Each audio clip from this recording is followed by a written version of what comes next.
Hello, I'm J. Jermaine Bay of Elodium Morris Pradium, Entail, Colorado. The acronym is AMPAC. I'm the Chief Judge of Consular Court. Today is Class 185. Class 185. What did we learn in Class 184? Well, we're taking a deeper dive to start understanding the legal personality of tribes, right? So what we started learning in Class 184 is that tribes are not sovereign states according to international law. Well, why is that? Why aren't tribes considered to be states in accordance to international law? Well, it's for one reason, and mainly one reason only. It's because international law recognizes what's commonly known as a country. A country only has the right to sign treaties with other countries, which means you must be a sovereign and independent state. You see, let me explain. You see, countries such as Mexico and Canada is called a country. Mexico and Canada can sign treaties with each other because they're the country. But Mexico also has about 30 internal states. And Mexico's internal states cannot sign treaties with Canada. But the country called the United States of Mexico can sign treaties with Canada because what's the name of the country?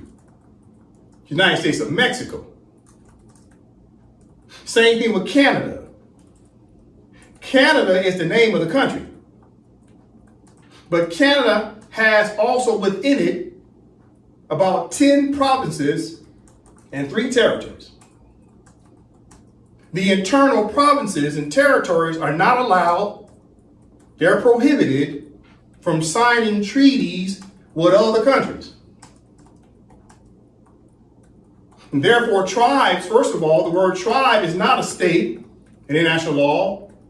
And even if a tribe was a state, guess what it's called? An internal state or an integrated state, which means it's not the sovereign and independent state, it's the sovereign and dependent.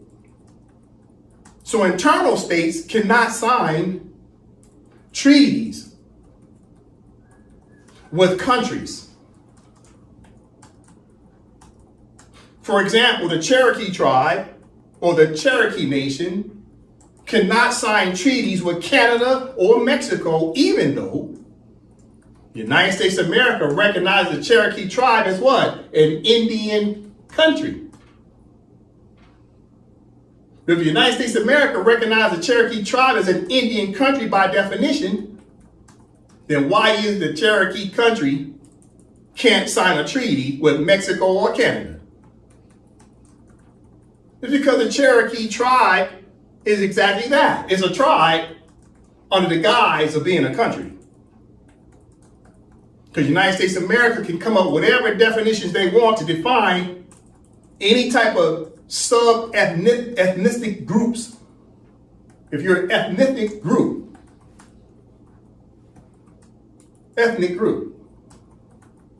the United States can label you however they want because you're simply what? A ward of the state.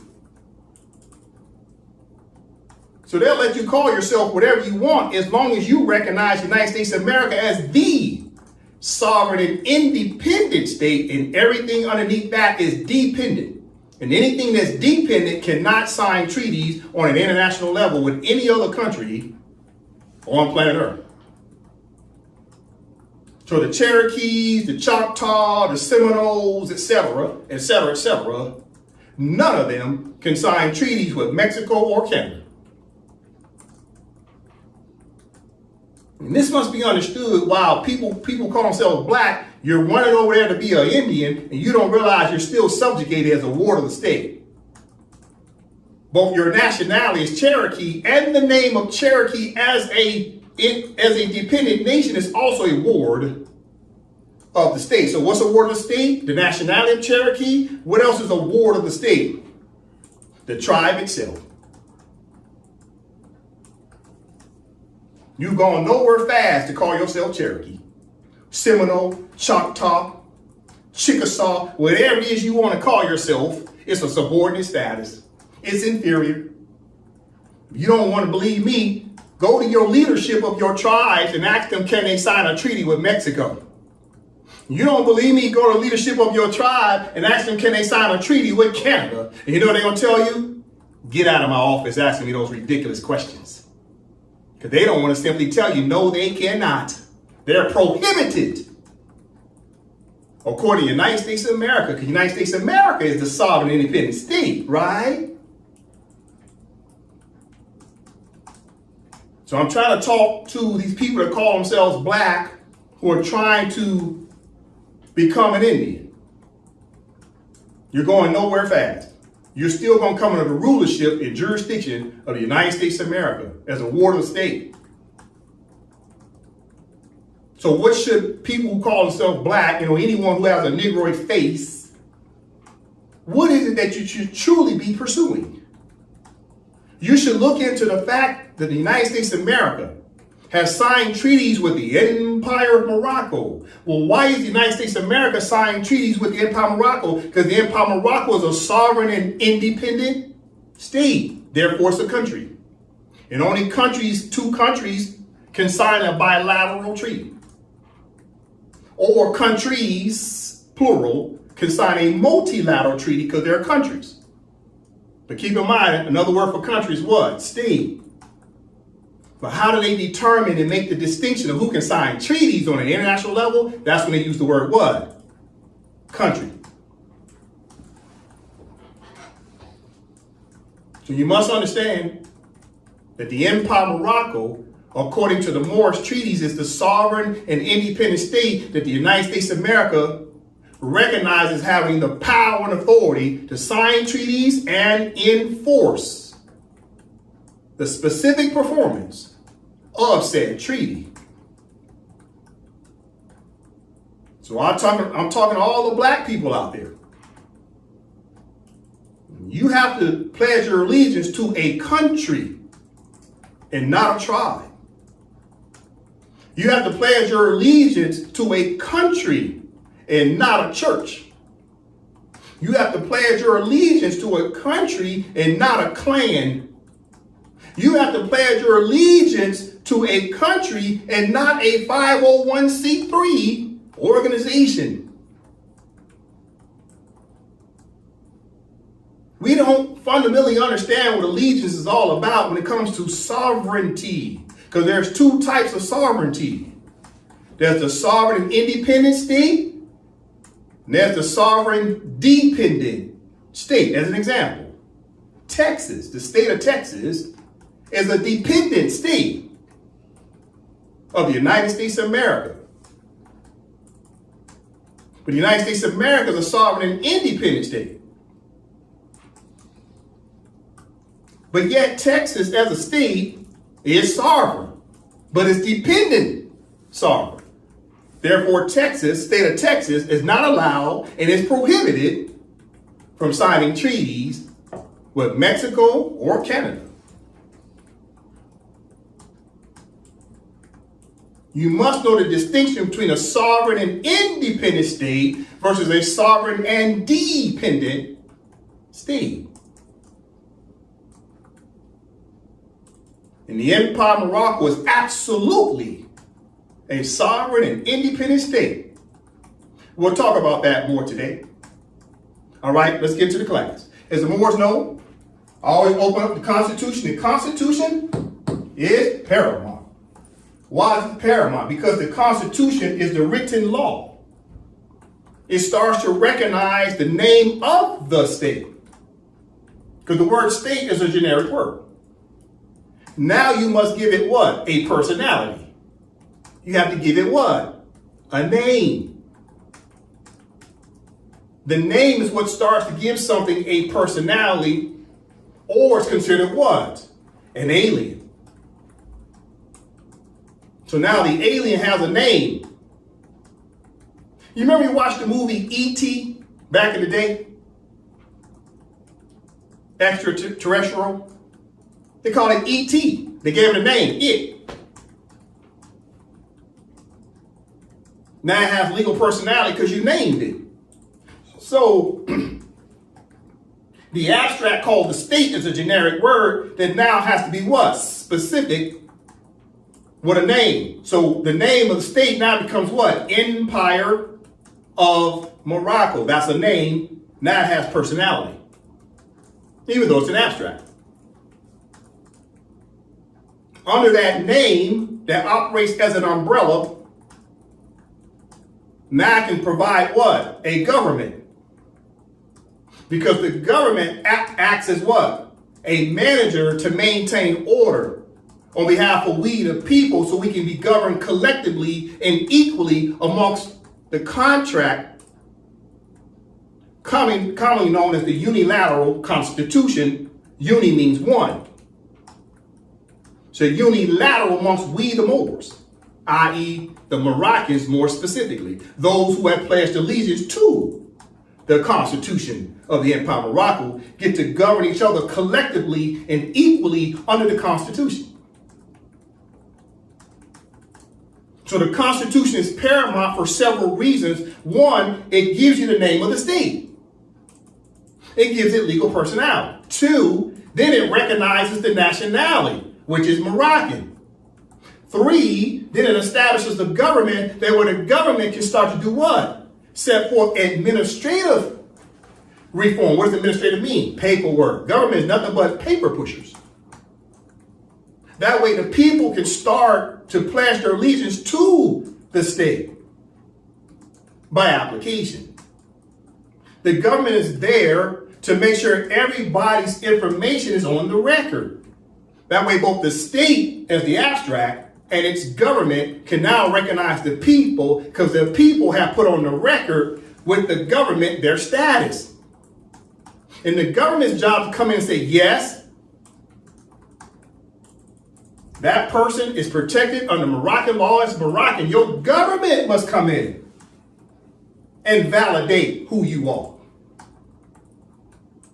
On behalf of what? The state. So it's state, government, people. State, government, people. And without the government, the state can't speak for itself. Who speaks for the state? It's the representatives. It's the three branches of government. And without the three branches of government, the Empire of Morocco was silent.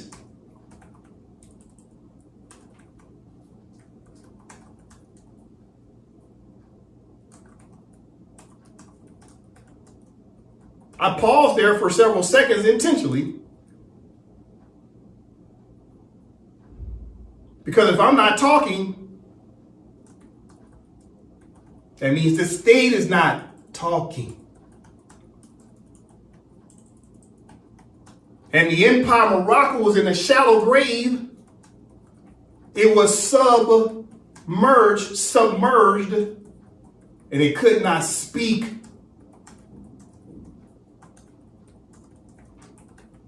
Until we did what? We reinstated the government, and now the government speaks for the state. Because the state's an abstract, it can't talk. So who talks on its behalf? It's its representatives.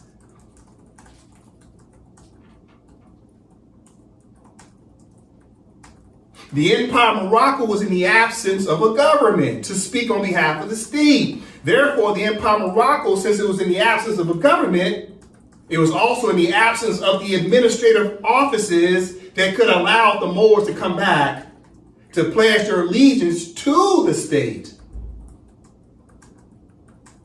The Moors could have never, ever pledged their allegiance to the Empire of Morocco's estate without the managers, i.e. the government ordinance department, filling out the forms along with the Moorish subject who was attempting to repatriate.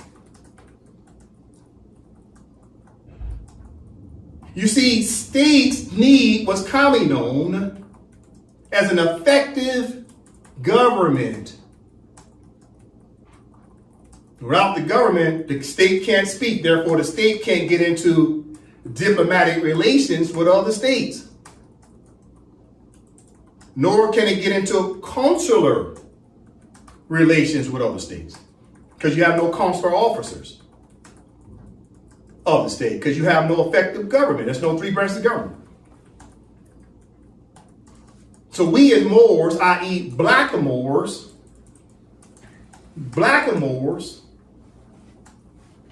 Moorish Americans, Hebrew Israelites, African Americans, people call themselves black Indians, were never given the opportunity to be Moroccan nationals without the government recognizing them and validating their Moroccan nationality. You see, the United States of America and the other European powers, they realized they cannot make a state extinct.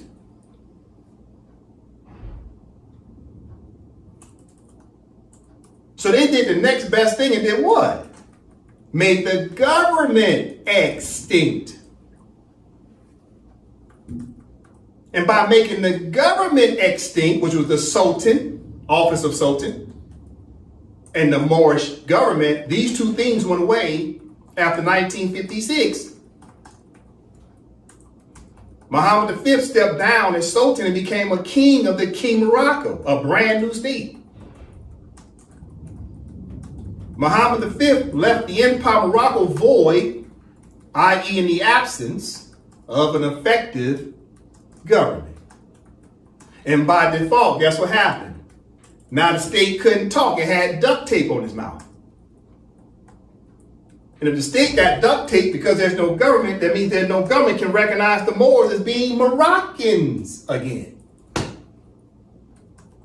So the Europeans were very smart and removing the middleman, which was the government.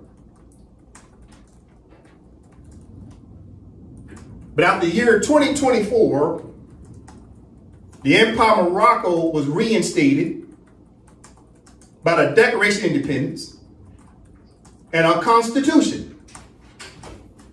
You see why it's paramount to have a constitution? Because the written language recognizes the state, the nationality, and the people. It put the government back together, the three branches of government. The Constitution always starts off talking about we the people have put together three branches of government. So after 2024, the Empire Morocco was able to emerge again. Why? It's because the government is being effective again. We got a sultan and three branches of government. We got courts, we got judicial branch, legislative branch, and executive branch. I'm taking my time here for a reason.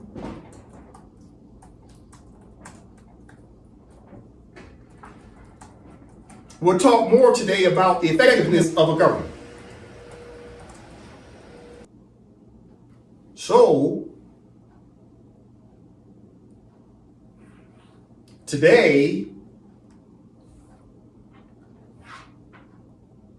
we'll continue to talk about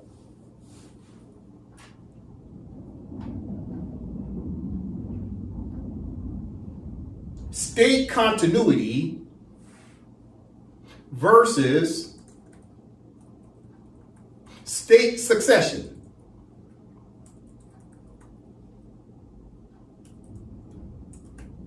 Now you may ask yourself, why is J stopping and starting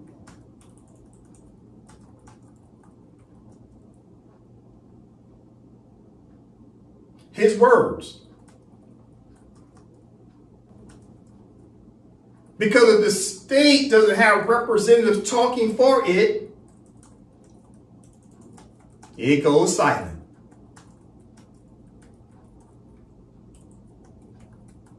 So today we're talking about continuity state and succession state, because that means that the Empire of Morocco is supposed to be the continuity state, i.e. the continuous state that's maintaining what? An effective government. Whereas the Kingdom of Morocco, a separate entity, is it the continuous state? Is it the continuity state under presumption of continuity? Is it the succession state? Is it a successor state? These are called personalities, legal personalities, classifications of how you define a state. And guess who's the only person that can define a state? Well, first it starts off with the government of the state. If the government doesn't define itself, then it leaves it up to the rest of the world to define it, because there's no effective government that defines itself. The Empire of Morocco as a state hadn't defined itself since 1956. And the Empire of Morocco left it up to the world to define what the Empire of Morocco actually is based upon its legal personality. Because the Moors were in the absence of speaking for their own dang own country. Too busy playing church games and tribal games. While the rest of the world, the Europeans and Arabs, was defining what the Empire of Morocco is and is not. We left our mother in a shallow grave. Who's our mother? The Empire of Morocco is a political abstract. We have forsaken our own mother and left her by herself in the dark. But we have reinstated our mother. We've got our mother out of the darkness ever since 2024. Because the effective government is now speaking on her behalf.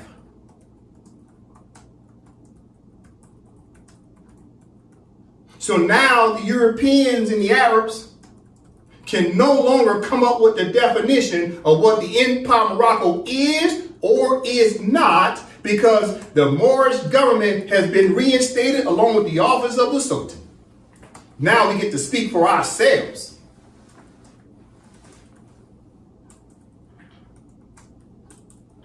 Let's continue. As the Moors know, we have a website. All right? You can go to eomgov.com. There's a website, there's the flag, okay? You'll see the seal in the left-hand corner, and you'll see the flag flying in the air. All right? It's very important to note that's the mother flag for the Empire of Morocco and not the Kingdom of Morocco. All right, speaking of effective government, as the Moors know, the Empire of Morocco has created a new YouTube channel. We're excited about it, right? It's called the Empire of Morocco Podcast, right? So you want to search for it, all right? So on this channel, who's on the channel? Well, it's only the Sultan and the Speaker of the House. Okay, just come down here and you want to go to the playlist. Click playlist. Okay. And on the playlist, you'll see the Speaker of the House. Okay, that's a speaker. Remember now, in our government, only women can hold the office of legislator. The entire legislative branch is nothing but women. It's only women. men are not allowed to serve as legislators in the Empire of Morocco. So we created a podcast to make sure the speaker of the legislative branch can start to communicate with the general public. So you want to go to the playlist and you want to just listen to some of the videos. As an example, let's go down and play one of the videos of the speaker. The question that was posed to the speaker says right here, it says, who holds legislative authority in the Empire of Morocco? Right? Speaker of the House, Makara L. Q&A, right? That's number 20, video number 20. Let's listen to her answer. The legislative branch of the Empire of Morocco is constructed of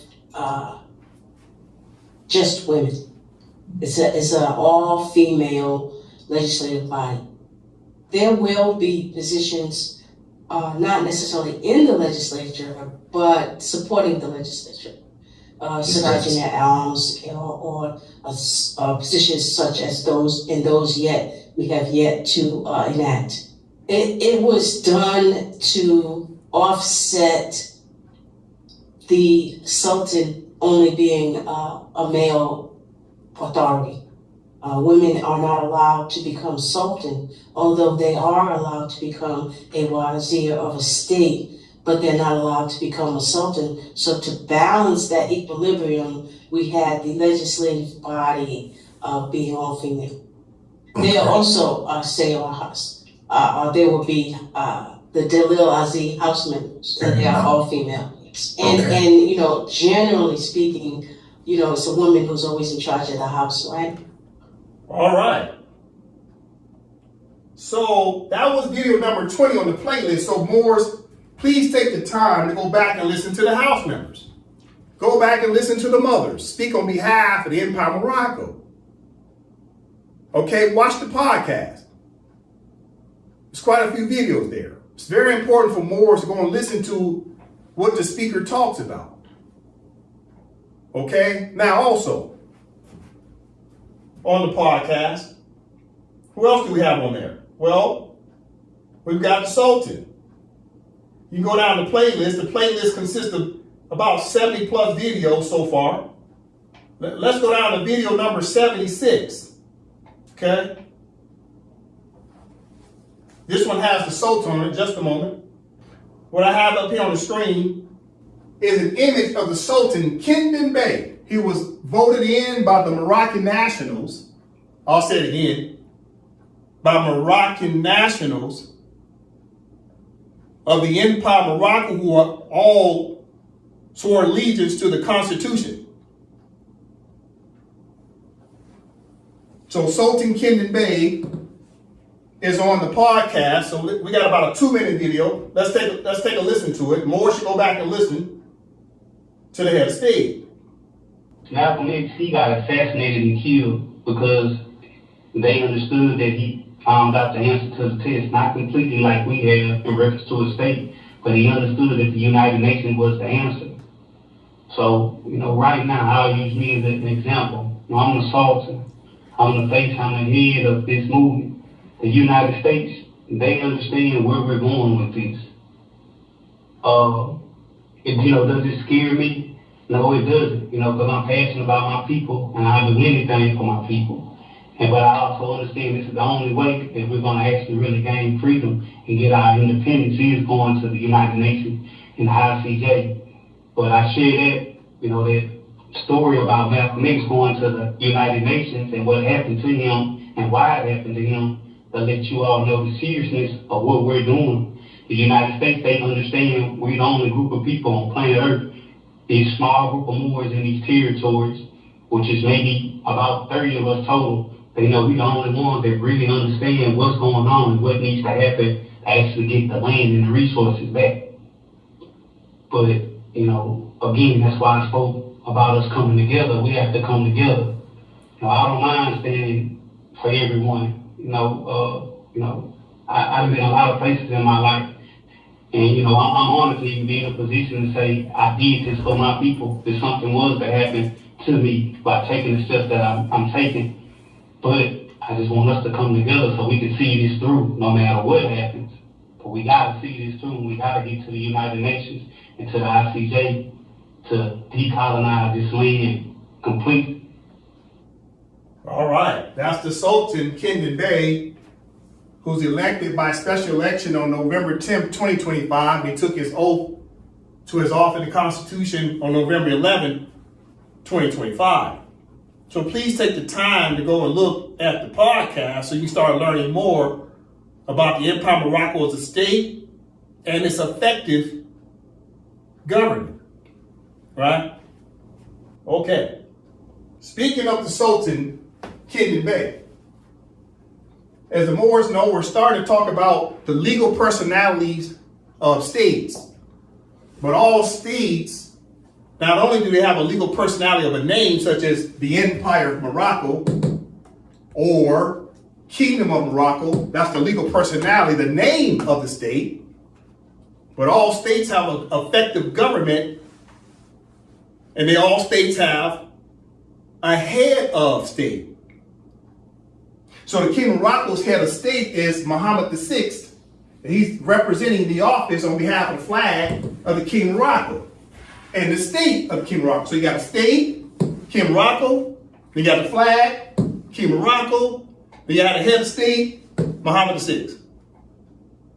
In the Empire of Morocco, there's a state, Empire of Morocco, the flag, then the head of state, Kendon Bey as Sultan. It's a 7-year office.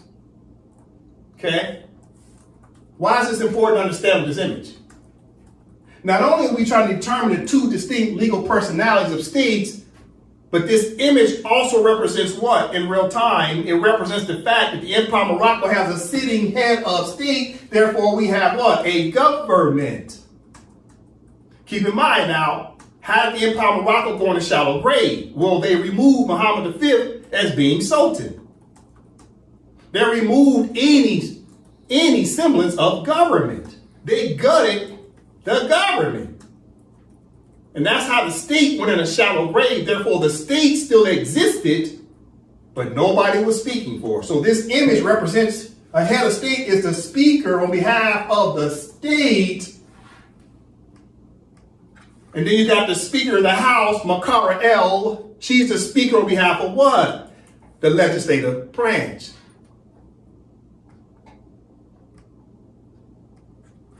You must understand that the Europeans and the Arabs, just looking at this image, they already know the game is over in terms of the Empire of Morocco being in a shallow grave, because now we have a quote-unquote effective government. The government was the key the whole time. This is why I'm putting emphasis on the word effective government. Listen. So as you can see in this title, Nova, can you read the title for us so we give credit to this person? Room for State Continuity in International Law, a Constitutionalist Perspective. Inetta Ziemeli. All right. So thank you very much, Inetta Ziemeli. All right. So the question is, room for state continuity in international law? A constitutionalist perspective. Well, state continuity, they're tying the state to what already? A constitution. You see that? States should have a state constitution.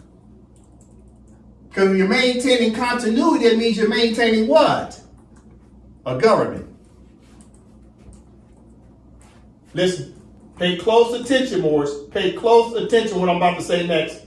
The title here says, Overview of the Reasons for Skepticism over the Distinction Between State Continuity and State Succession.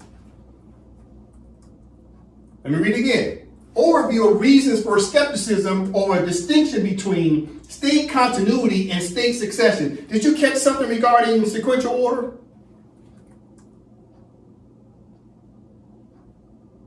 Listen, guess what she's already saying off the top? The writer put state continuity first and then put state succession second. What does that mean? That means there can be no state succession unless there was a state that existed in the first place. How can you succeed away from a state if the state didn't exist in the first place? Am I making sense? That means a state had to exist before there could be succession.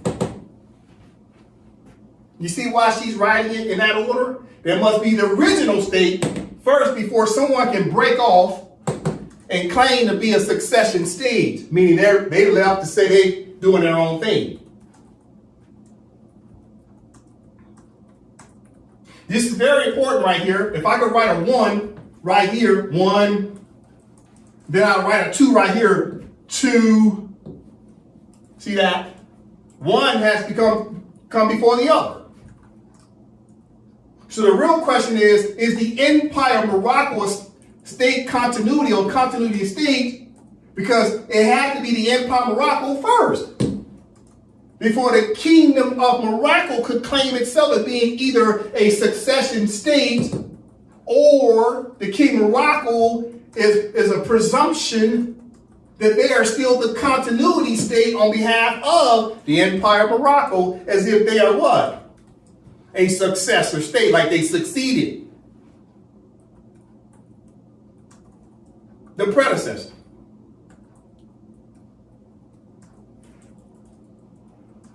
What's my point here before I move on? I gotta be clear. There had to be an Empire of Morocco before there could be any state succession. Let's read what the reader wrote, or should I say, let's read what the writer wrote from the top. No. Overview of reasons for skepticism over a distinction between state continuity and state succession. Pause. Let's go back as a reminder. Who are we talking about? Who are we talking about? We're trying to make a distinction between the Empire of Morocco and the King of Morocco. Is the King of Morocco a continuity state under presumption? Or is the King of Morocco a succession state? Or is the King of Morocco a successor state? Or is the King of Morocco a brand new state? You see, by us defining what the Kingdom of Morocco is and is not, automatically starts to define what the Empire of Morocco is and is not. Or, and vice versa, by us defining what the Empire of Morocco is and is not, it automatically defines what the Kingdom of Morocco is and is not. So we start to read about continuity and we start to read about succession, we're going to start making what? Two distinct legal personality, legal arguments. You see? Now, before I get going, you must understand it's what's commonly known as presumption. Right? The presumption is that the King of Morocco took over for the empire. That's a presumption. Therefore, it requires what? Listen, it requires what? An overview, reasons for what? Skepticism. You see that word? You see, I'm being a skeptic, aren't I? Yeah. So when you start studying skepticism, you say, okay, well, let's define this. How do we define this? We say, okay, well, let's start looking at it from what? Who starts to help us define it? Define what? Distinctions between continuity and succession. And what do we use as our basis of law? International law. To start making these distinctions. Listen, Noah from the top. Overview of reasons for skepticism over a distinction between state continuity and state secession. Professor Crawford has argued that international law embodies a fundamental distinction between state continuity and state secession. That is to say, between cases where the same state can be said to continue to exist despite sometimes drastic changes in its government, its territory, or its people, and cases where one state has replaced another with respect to a certain territory and people. The law of state secession is predicated on this distinction. All right, one more time from the top. Overview of reasons for skepticism over a distinction between state continuity and state secession. Professor Crawford has argued that international law embodies a fundamental distinction between state continuity and state secession. That is to say, between cases where the same state can be said to continue to exist despite sometimes drastic changes in its government, its territory, or its people, and cases where one state has replaced another with respect to a certain territory and people. The law of state secession is predicated on this distinction. So right there, as soon as we open up, what's happening? Okay. It says, a fundamental distinction between state continuity and state succession. That is to say, between cases where the same state can be said to continue to exist despite sometimes drastic changes in its government. So a state can exist despite there's been some change of its government. So the Empire of Morocco in this example wasn't a change to government, right? Then the Sultan Muhammad V stepped down. He left the office of Sultan vacant. He also left the Empire of Morocco in the absence of a Moorish government. There was no consular court. There was no constitution for the Empire of Morocco that would recognize the offices of the government. Listen, so in the last class, we started going on what's commonly known as the Vienna Convention on the Succession of States and respective treaties, right? And this was done in Vienna on August 23rd, 1978. And what was the object and purpose of this Vienna Convention? What they tell you right off the top is in considering the profound transformation of the international community brought about by the decolonization process. So this document was written in what? In the spirit of decolonization. 1978. Listen, pay attention. So when we started reading over this document in class 184 and class 180, we started going over the use of terms. Article 2. Did you notice something was missing? Right here. You notice it talked about treaties first. It opened up about treaties. Then it went right into succession of states. Well, I mean, that is the title of the contract, right? It's about succession of states. But before there can be a succession of a state, doesn't mean a state is succeeding away from the original state. Therefore, the original state is called what? The continuity state, or state continuity, meaning continuous state. But let me ask you a question. In the definitions, it's got treaty, succession of states, then it's got what? Predecessor state, it got successor state, right, etc., right? Independent, newly independent state. Well, why did it ever say continuity state? Why wasn't that defined in this contract, i.e. this Vienna Convention?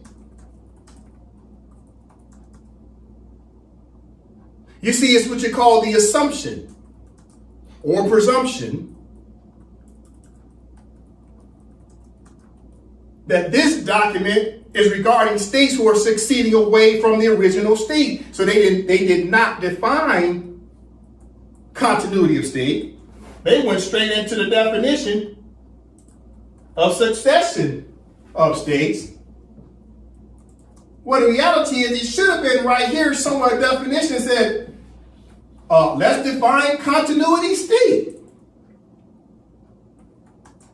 But they chose not to do it.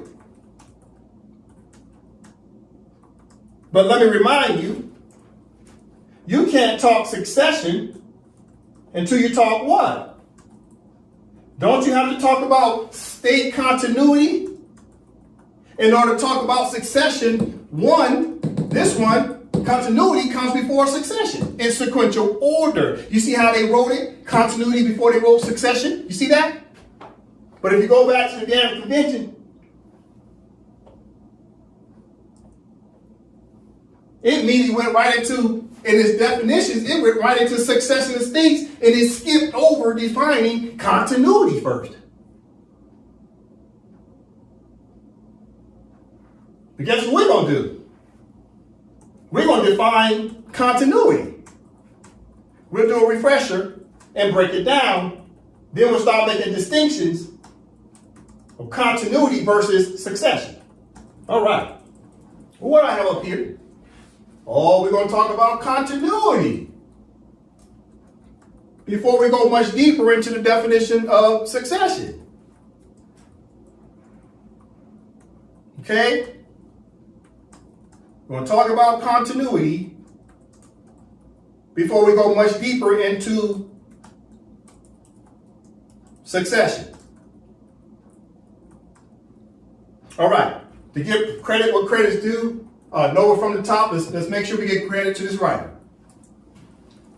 State continuity in the absence of government, the underlying rationale in international law, Yi-Jun Rim. All right, thank you, Yi-Jun Rim. Okay, Morris. So we're going to read the abstract. What's an abstract? The state. All right. Now we've gone over this before. Let's do a refresher. What's the abstract? The state. But the state is a generic word, so what's the name of the state in this example? The Empire of Morocco. I'll say it again. Who's the abstract we're talking about in this example? The Empire of Morocco versus who? The Kingdom of Morocco. There's an example. What we're talking about. The Empire of Morocco, the abstract, versus the Kingdom of Morocco. That's an abstract state. Okay, Noah from the top. Abstract. The traditional criteria for statehood assume that a state must have a government that enables state effectiveness.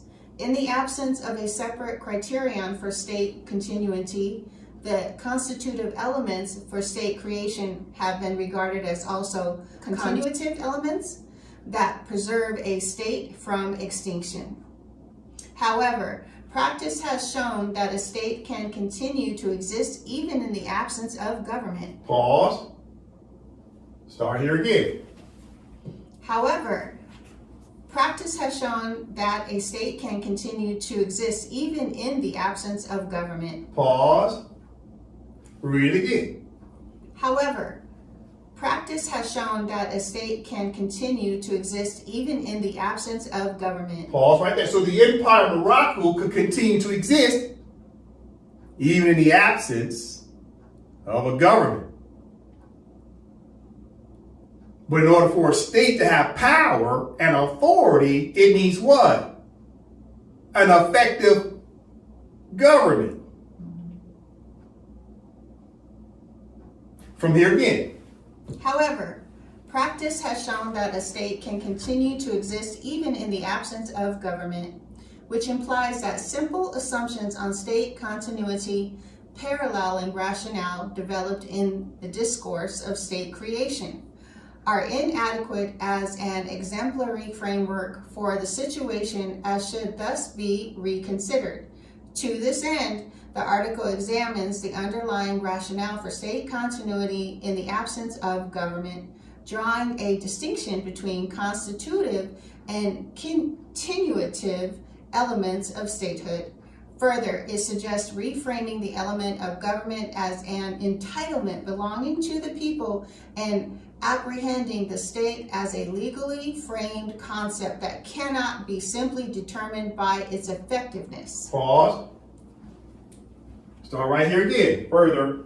Further, it suggests reframing the element of government as an entitlement belonging to the people and apprehending the state as a legally framed concept that cannot be simply determined by its effectiveness. All right, so the state government is determined by the people.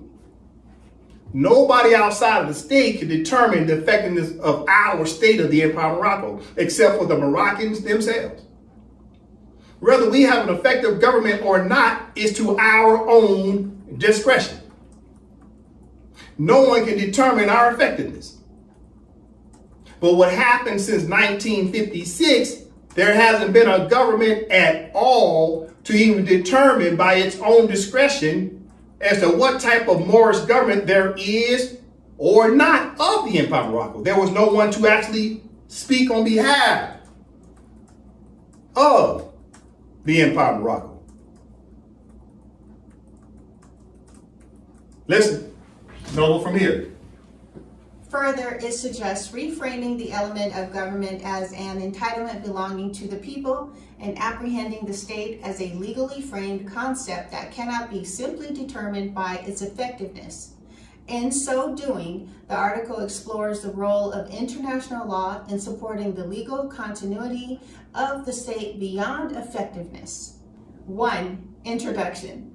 According to Article 1 of the 1933 Montevideo Convention on the Rights and Duties of States, the state as a person of international law should possess the following qualifications. A permanent population. B, a defined territory. C, government. And D, capacity to enter into relations with other states. Pause. Let's read that again. Okay. 1. Introduction. According to Article 1 of the 1933 Montevideo Convention on the Rights and Duties of States, the state as a person of international law should possess the following qualifications. A permanent population. B, a defined territory. C, government. And D, capacity to enter into relations with other states. Pause. So in the introduction, the writer says, there is some legal context that talks about how do you define a state. So she decides to quote the 1933 treaty, Montevideo Convention on the Rights and Duties of States. And then in that convention, it talks about there's 4 steps, right? Step A, step B, step C, step D. That said these states should be able to possess these qualifications. The first qualification, what? Permanent population. Second qualification was defined territory. Third qualification was government. And fourth qualification was capacity to enter into relations with other states. But guess what? A, B, C, and D cannot exist without what? The state in the first place. So without the state, A, B, C, and D are what? Irrelevant. You see? Because all A, B, C, and D must come through the state. Without the state, there is no A, B, C, and D. But if you have a state, now you can reinstate A, B, C, and D. You see how this works? Sequential order. Continuing. The Montevideo Convention is generally a starting point for discussing statehood as a textual representation of the traditional criteria for statehood recognized by customary international law. The elements detailed in the Montevideo Convention are regarded as prima facie, constituting the formal definition of the state in international law, and this stance has remained unchanged, notwithstanding the fact that the composition of states in the international community has radically changed since its articulation in 1933.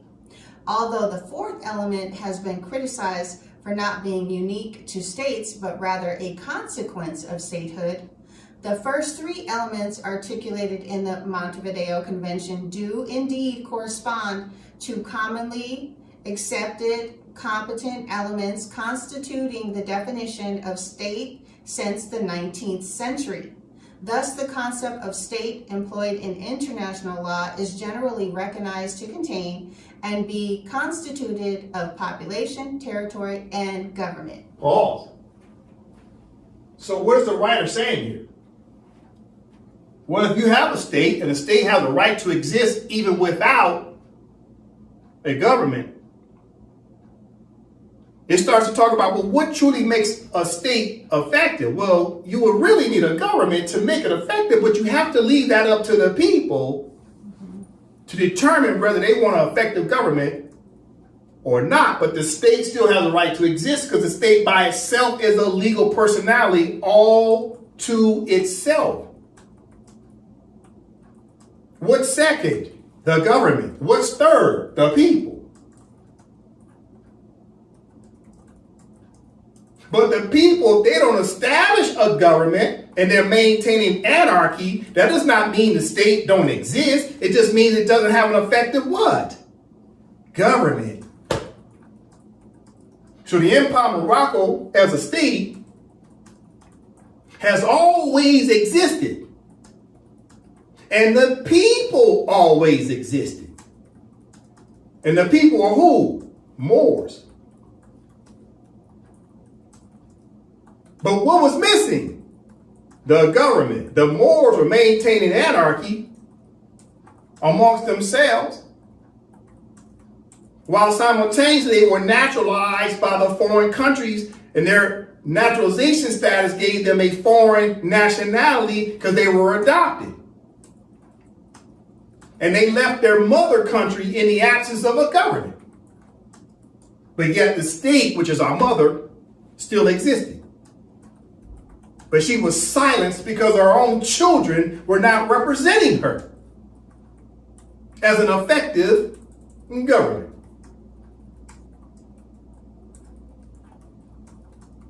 So this writer says, thus, the concept of state employed in international law is generally recognized, contain, and be constituted of population, territory, and government. But you notice she left one off? She left off section what? D, as in Delta.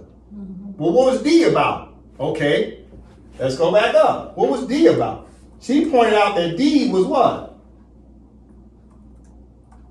D says the capacity to enter into relations with other states. They're saying that is not necessarily important. Let's choose a state on planet Earth. Let's say North Korea. Is North Korea in relations with a lot of other states? Well, the answer is no. But does that mean North Korea does not have a right to exist as a state? All because the state's not in diplomatic relations with other states?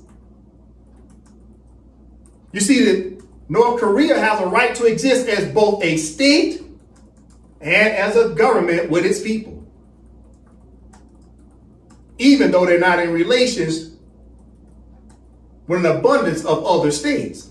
But they still have a right to exist as a state. Therefore, Section D is irrelevant. It's relative, but it's not mandatory. However, the writer also said what else? That a government is also not what? Mandatory for the state to exist.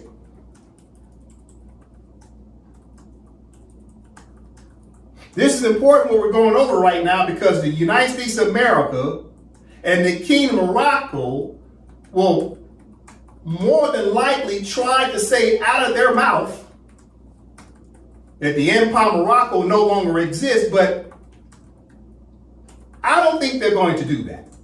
But I have to say, most likely they will. Why? Because they're trying to have the presumption that the King of Morocco has now become the Empire of Morocco. That it's a hybrid of the two countries. That the Empire of Morocco was absorbed by the Kingdom of Morocco. I'll say it again. Someone might be foolish enough to set forth a legal argument based in facts and not law that the Kingdom of Morocco absorbed the Empire of Morocco. This is why this class is important. So you got to really pay attention. We're going to destroy the so-called legal arguments of the King of Morocco and of the United States of America. We're going to do that well in advance because this is AMPAC study session. This is an educational platform about what? International law, constitutional law, treaty law, conventional law. What else? Declaration law and the law of international agreements. This is all about public law. You must know the difference between law and facts. Law is already set forth. Fact is someone else's assumptions and presumptions. We're going to destroy people's so-called presumptions. And we're going to get back to the strict sense of law. And we're going to define it by utilizing international law to our advantage. So this writer is saying, you don't even need a government, and you don't even need to be in diplomatic relations with other states in order for your state to exist. But if you want your state to actually have some type of effectiveness, what should you have? A dang old government. What should you have? You should have what? A government. That's the reason why we reinstated the government on behalf of the Empire of Morocco. Up here I got the Empire of Morocco, which is the external sovereign and independent state. Whose head of state was the office of the Sultan, right? Kendon Bey. The executive branch, you got the prime minister of the executive branch, you got the legislative branch, right? And you got a judicial branch. We got an effective government since 2024. And that effective government is working off of what? Where does it derive its powers and authority? It's from what? The Constitution of the Empire of Morocco. You see how this is working? See how we're tying these things together? This is called what? Documentary evidence that we have an effective government because the government is operating off the Constitution. Keep in mind, this is 106 articles. This is just the cover page. So we have an effective government. So we reinstated the government. So now we have, on the Montevideo Treaty, what do we have?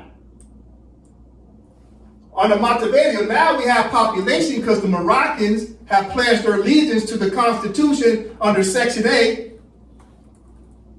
We have a defined territory because the Empire of Morocco is vast. And it has several states and countries underneath the empire, as well as we have internal Moorish states.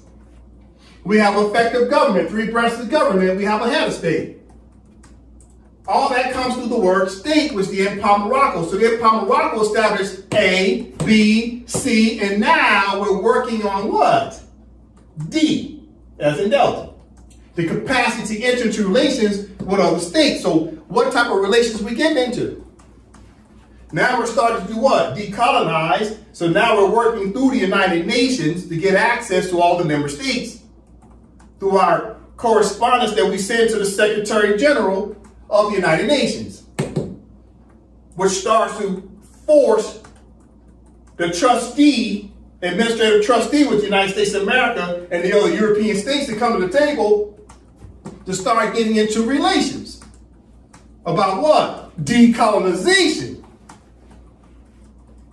You see, that's the first relations that will start with the European powers, which is what? Decolonization relations, and according to the Charter of the United Nations, Chapter 11, and its Articles 73 and 74, we're also starting to get into diplomatic relations through decolonization by enforcing the Morris treaties through the Act Out of Sarah, which is the multilateral treaty, as well as the bilateral treaties such as the Treaty of Peace and Friendship of both 1786 and 1836. You see, those are relations we'll start first. What relations? Friendly relations during decolonization. Because the Empire of Morocco is at what? Varying stages of advancement of what? Decolonization. Therefore, we're doing what? We're emerging. If you're emerging, that means you what? You were submerged. You can't be submerged if you don't exist. How can something be submerged down here if it didn't exist in the first place? If this pen exists and not submerged, it can't be submerged unless it existed in the first place. So the Empire of Morocco was submerged down here. Now it's emerging. It's rising up at varying stages of advancement. But it could never rise if it didn't exist in the first place, you see? You must know the distinction between submerge and emerge. Okay, listen. We got to make sense of this. Okay, let's pick it up right here. Meanwhile, it is assumed that the essential feature of the concept of the state embodied in the Montevideo Convention is grounded in the notion of effectiveness. According to George Abisab, the effectiveness of these elements is what integrates them into an operative whole and determines the states being taken into consideration by international law. The existence of these elements is considered a factual issue that is objectively discernible, reflecting the traditional understanding of statehood as essentially a question of fact depending upon effectiveness, since the factual exercise of power over the population and the territory has been regarded as a prerequisite for the attribution of legal status and of statehood. Government has been regarded as a central and indispensable element representing the effectiveness of statehood. What happens then if one of the elements in the definition of statehood becomes entirely absent? Pause, read the question again. What happens then if one of the elements in the definition of statehood becomes entirely absent? Pause, read again. What happens then if one of the elements in the definition of statehood becomes entirely absent? Considering that component elements substantively construct the conceptual framework of the state applicable during its continued existence, later deficiency of the elements would logically result in the discontinuance of the existence of the state being defined as such. Traditional doctrine generally equates the elements required for the continuation of statehood with the constitutive elements required for an entity to obtain. Pause. Let's pick it up from here again. What happens then if one of the elements in the definition of statehood becomes entirely absent? Considering that component elements substantively construct the conceptual framework of the state applicable during its continued existence. Later deficiency of the elements would logically result in the discontinuance of the existence of the state being defined as such. Pause. Listen to me. Considering the component elements substantively construct the conceptual framework of the state. What are they talking about? Those four elements, right? Of Montevideo. State applicable during its continual existence. Now they're talking about existence. Later deficiency of the elements, meaning in the absence of the elements, would logically result in a discontinuance of the existence of the state. Listen to me. Now do you see why they were trying to get Muhammad V to step down as Sultan in 1956? The Europeans were plotting on the Empire of Morocco. It was a conspiracy. They said if you can gut the government, then they say, logically speaking, that means the state now is no longer in existence because there's no effective government. You see why they attacked Muhammad V? Why they exiled him first to the Corsica Islands in the Mediterranean Sea in 1953. That was threat, duress, and coercion to force Muhammad V and his family, his wife and children, to try to twist his arm. Then they sent Muhammad V to Madagascar Island outside of South Africa.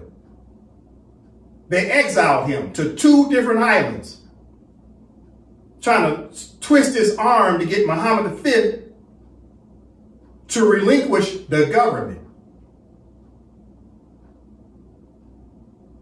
So between 1953 and 1956, for 3 years, they used coercive acts to get Muhammad V to basically dissolve his own government.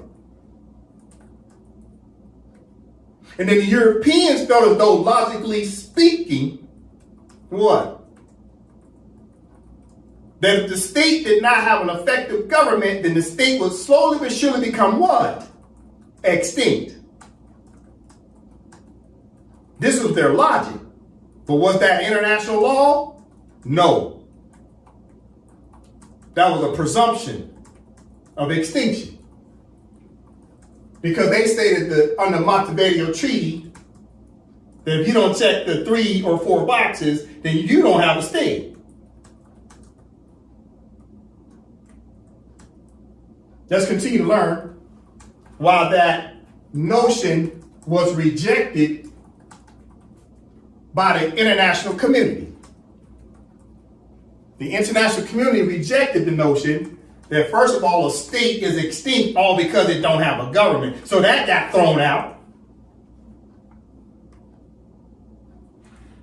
Therefore, the state can't exist without a government. But it sure does make it convenient if the state does not have a government to speak up for itself. Listen, let's pick it up from here. No, Traditional doctrine generally equates the elements required for the continuation of statehood with the constitutive elements required for an entity to obtain statehood, and thus seeks to simplify the problem by affirming that a state becomes extinct with the disappearance of one of its constitutive elements. Thus, if the entire territory is submerged, the whole population immigrates, or the state falls into protracted anarchy without even the shell of a government. It would be logical to assume that the state becomes extinct. Pause.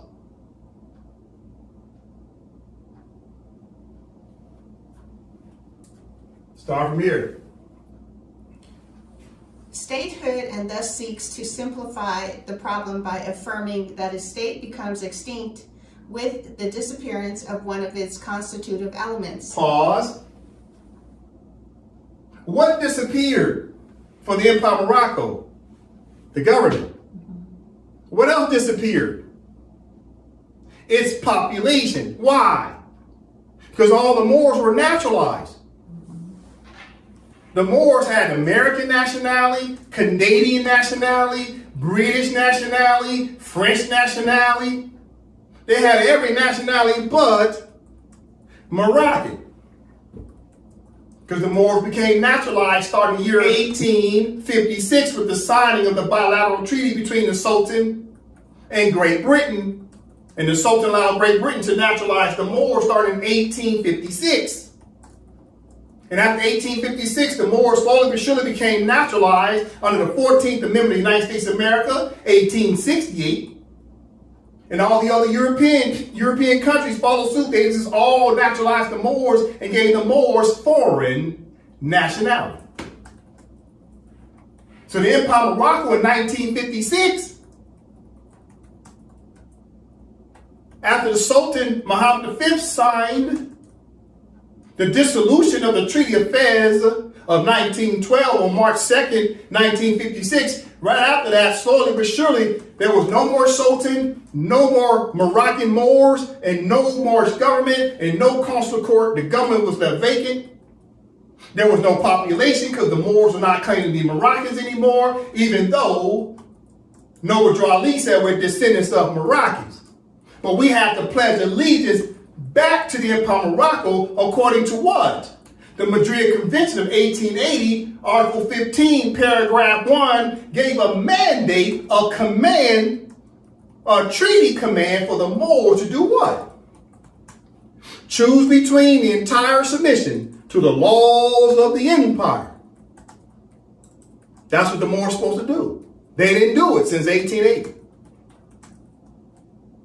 So you fast forward to 1956, Muhammad V leaves everything in a shallow grave. So in the Montevideo Article 1, our state was in a shallow grave, our population was in a shallow grave, our territory was in a shallow grave, our government was in a shallow grave, and our diplomatic relations was in a shallow grave.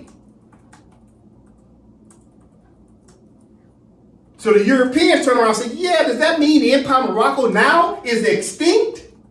Because if the Empire of Morocco as a state is extinct, that means the Europeans did not have to adhere to the Moorish treaties. Not only did they not have to adhere to the Moorish treaties, they turn around and their logic said now they get to be the sovereigns of all these territories, because the original sovereign had waived its rights temporarily because it wasn't speaking up for itself, which was the empire. You see, the Europeans are plotting to try to take over the Moorish Empire by saying the Moors ain't claiming it, now the Europeans are claiming it.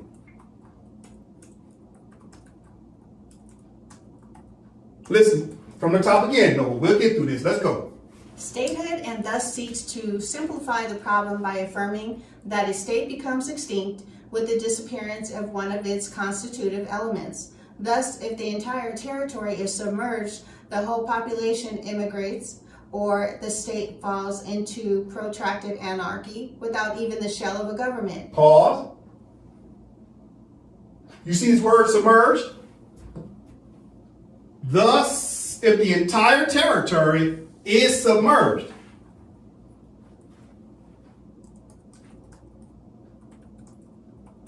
therefore the Empire of Morocco had to do what?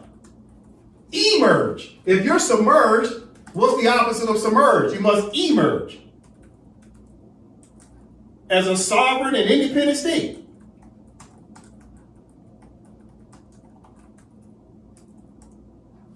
No, from here. Thus,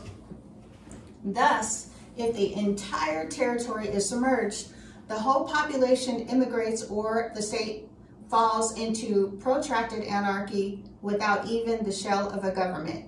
It would be logical to assume that the state becomes extinct In practice, however, and contrary to this seemingly logical conclusion, it has been witnessed that a state may in fact sustain its legal existence even for a prolonged period in the total absence of government, which is one of the constitutive elements of statehood, and also one of the component elements in the concept of state in international law.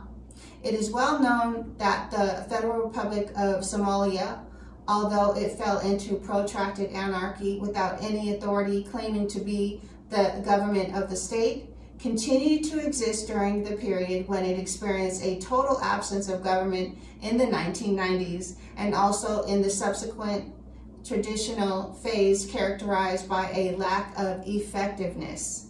The case of Somalia indicates that the state can continue even in the complete absence of government for a decade. At the same time, it represents inconsistency with the traditional understanding of the state as comprising three elements: territory, population, and government, based on the principle of effectiveness under international law. Meanwhile, insofar as an internally effective government is often referred to as representing the effectiveness of statehood, the traditional perception embodied in the notion of statehood as effectiveness is also challenged. Accordingly, state continuity in the absence of government prompts the question how this situation can be explained in international legal discourse, what it implies in terms of our understanding of statehood. Pause. So right here, so there's this writer saying a state can exist without the government, but they're saying you really need a government though if you want your state to be what? Effective. For who? The people. And if you don't have effective government, guess what it leads to? Anarchy. The Moors have been practicing anarchy for decades. This is why they argue amongst themselves, because there's no effective centralized or decentralized government that's maintaining what? Order. Right here, no. Again. Accordingly, state continuity in the absence of government prompts the question how this situation can be explained in international legal discourse and what it implies in terms of our understanding of statehood. Paul, so what did we do to start answering that question of whether the state has effectiveness? Well, we did what? We drafted the Constitution for the Empire of Morocco, which started to recognize what? The three branches of government, and it recognized both the state, named as a personality, Empire of Morocco, and it recognized all three branches of government and a head of state. This is our varying stages of advancement. So when you see this image is very concerning for the King of Morocco in the United States of America. Because they know we have reestablished both the legal entity called the Empire of Morocco. Now it has what? Emerged. Because it was what? Submerged. We have a flag that represents the empire. And we have a three branches of government and a head of state, which is Kingdom Bay the Sultan. They know we're taking steps towards having what? An effective government, which was the question that was being posed by the writer. You see? We're checking boxes. Listen. All right, so listen, Morris. I'm getting ready to make a very important point, so you have to pay attention to what I'm about to say next. It's very important. Please pay close attention. So in the Vienna Convention on Succession of States and Respective Treaties, so we're talking states and we're talking treaties. This word treaty is really going to get the United States of America, and this word treaty is going to get the Kingdom of Morocco in a very, very difficult situation, because the Kingdom of Morocco has to prove that they've been maintaining the treaties. Of what? Of the Empire of Morocco. If the King of Morocco is claiming that they absorbed the Empire of Morocco, that means the King of Morocco should be also enforcing all of the Moors' treaties on behalf of who? The Moors. Why do I say that? Listen,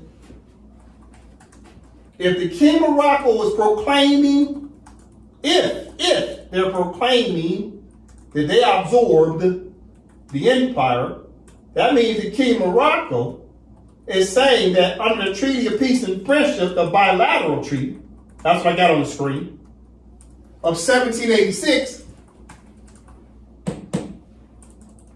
that means the King of Morocco has to look out for who? Okay, you go down to Article 6. Who's Article 6 talk about? Right there, Article 6, boom. Talks about Moors. So this treaty protected Moors, and this treaty protected who? The American citizens of the United States. So the King of Morocco is supposed to be looking out for Moors, and the King of Morocco is supposed to be looking out for the citizens of the United States. You go down to Article 21 as an example. Who's King of Morocco supposed to be looking out for? Supposed to be looking out for the citizens of the United States, and supposed to be looking out for who? Moors. See that? Moors. Yeah, Article 21. King of Morocco. King of Morocco, I'm talking to you. Are you looking out for the Moors through consular court? Where's the consular court at, Kingdom of Morocco? Since you say you absorbed, or it's assumed or presumed that you're the continuation state. Under Article 21, I'm talking to you, Kingdom of Morocco. I'm talking to the United States of America. I'm talking to the United States Federal Corporation. Is the Kingdom of Morocco got consular court set up for the Moors? The answer is what? No. That's one treaty. Okay, King of Morocco, you claiming that potentially that under presumption that you absorb the empire. What about the Treaty of Peace and Friendship of 1836 when the treaty was renewed? It's the same treaty that talks about who? The Moors. Right? Go down to Article 6. Who's Article 6 talking about? King Morocco. Who's Article 6 talking about? United States of America. It's talking about the Moors. This is 1836. The other treaty was 1786. Let's go down to Article 21, United States of America and the Kingdom of Morocco. Since y'all gonna try your best to say that the Kingdom of Morocco absorbed the empire. Okay, King of Morocco, are you maintaining Article 21 on behalf of the Moors? You doing that, King of Morocco, for consular court? Oh, let's go to another treaty. 1880. Right of protections in Morocco. Listen. You looking out for the Moors? Talking to you, King of Morocco. Are you looking out for the Moors? Well, let's go down to Article 15, shall we? Article 15, King of Morocco. Are you looking out for the Moors? King of Morocco, since it's a presumption that you absorbed the empire, and now you got the right to maintain the treaties of the Empire of Morocco. Okay, Article 15 is about who? The subjects of Morocco, which is the Moors, who have the right to return to Morocco. Which Morocco? It says right here, the empire. So I'm talking to the King of Morocco. Tell me what your due process is, King of Morocco, for Moors to have a right to pledge their allegiance to the Empire of Morocco.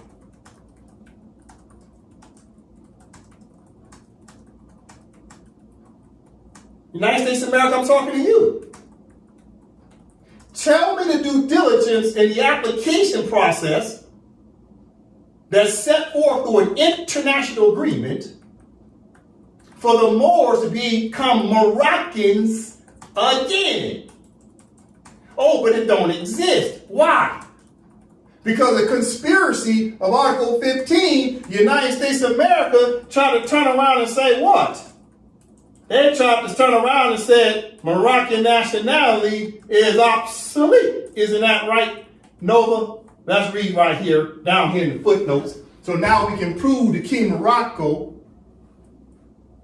in a conspiracy because they pumped the kings under what? Threat, duress, and coercion.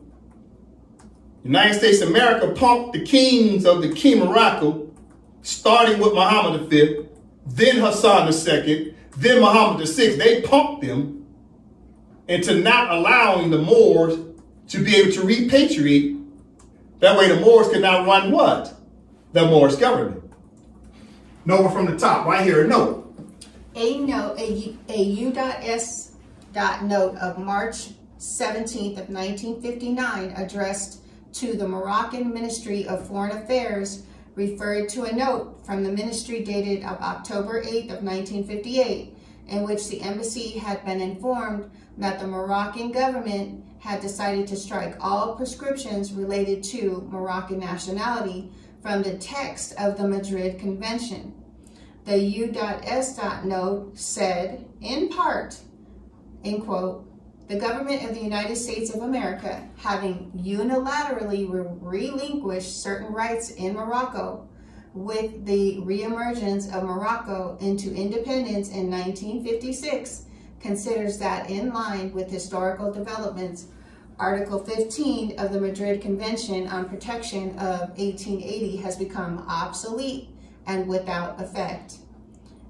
In quotes, the government of the United States takes due cognizance, therefore, of the action taken by the Moroccan government as set forth in its above cited note, which the United States government understands to refer only to Article 15 of the Madrid Convention on Protection of 1880. So what does that mean? Interpretation, the United States of America is punking Muhammad V once again. Muhammad V finally got his chair back, and the King of Morocco after he left Madagascar Island in 1956. Now here comes the United States of America, because the United States of America is afraid and they're scared that the Moors are going to rise up and sit in the seat of Sultan and run the Moorish government through the Empire of Morocco.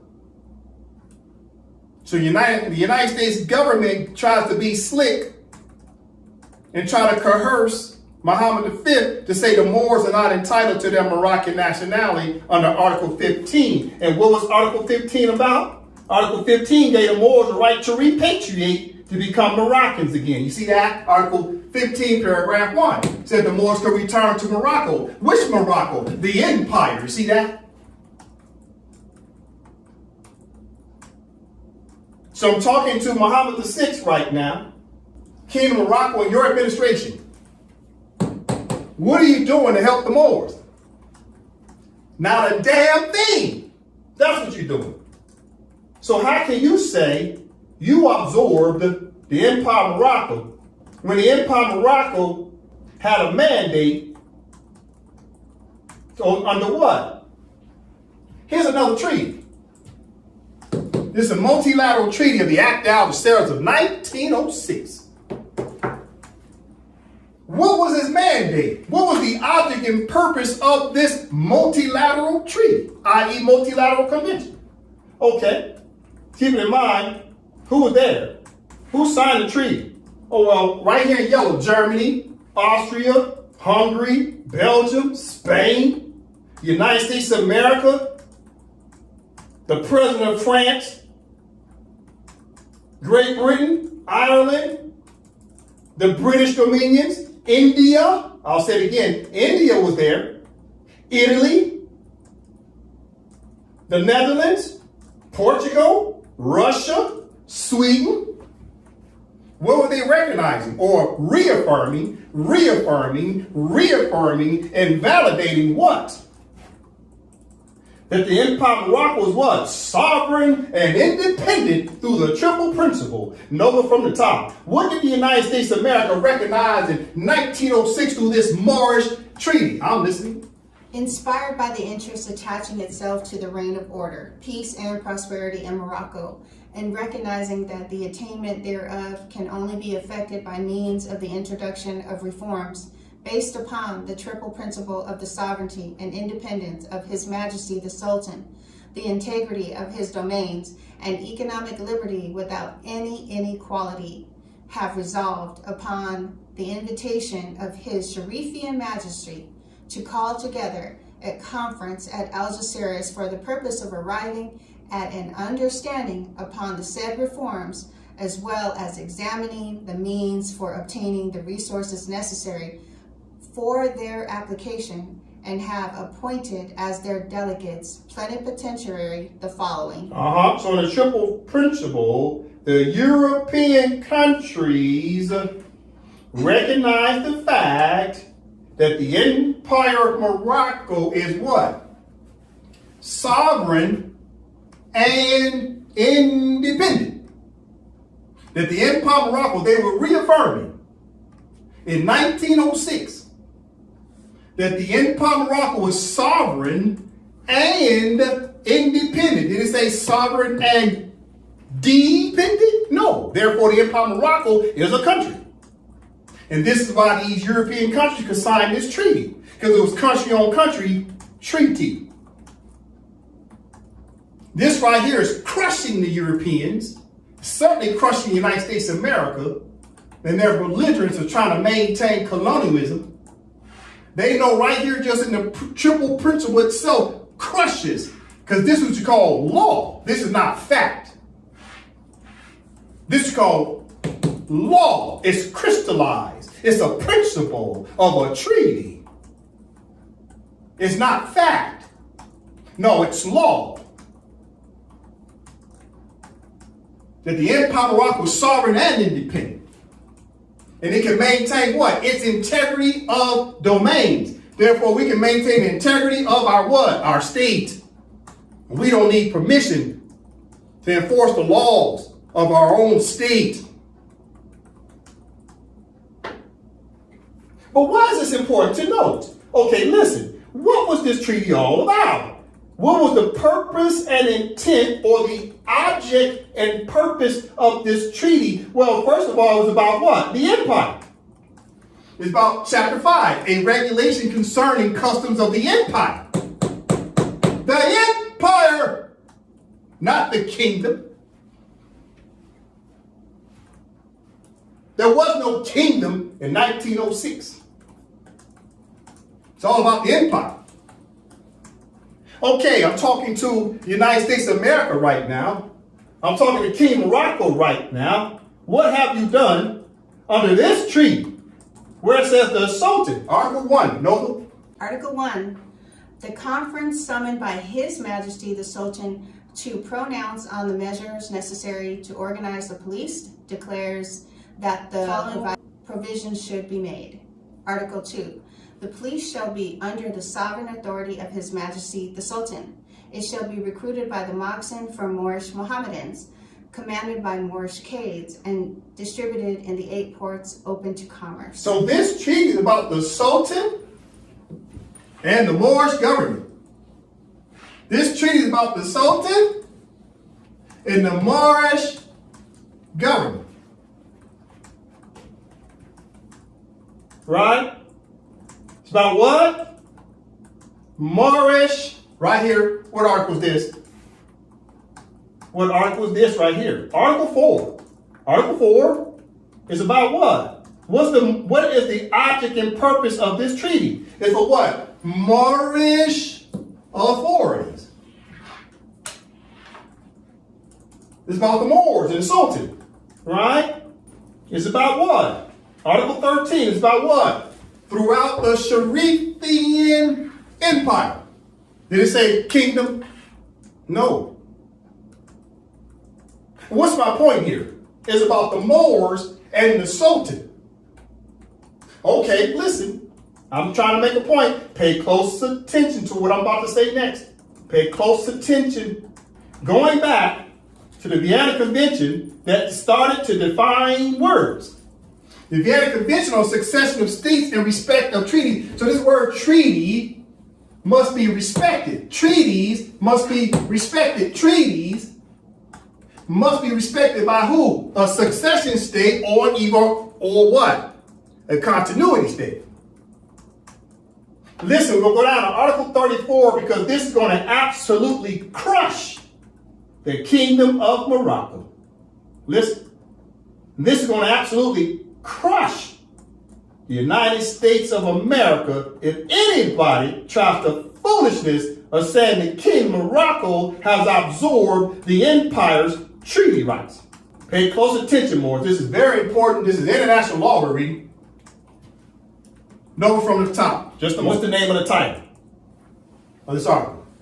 Article 34, secession of states in cases of separation of parts of a state. Okay, so technically speaking, the King of Morocco succeeded away from the empire. Technically speaking. Technically. But they're pretending like they did not. They're pretending like they're the empire. But let's find out what is succession of state in cases of separation of parts of state.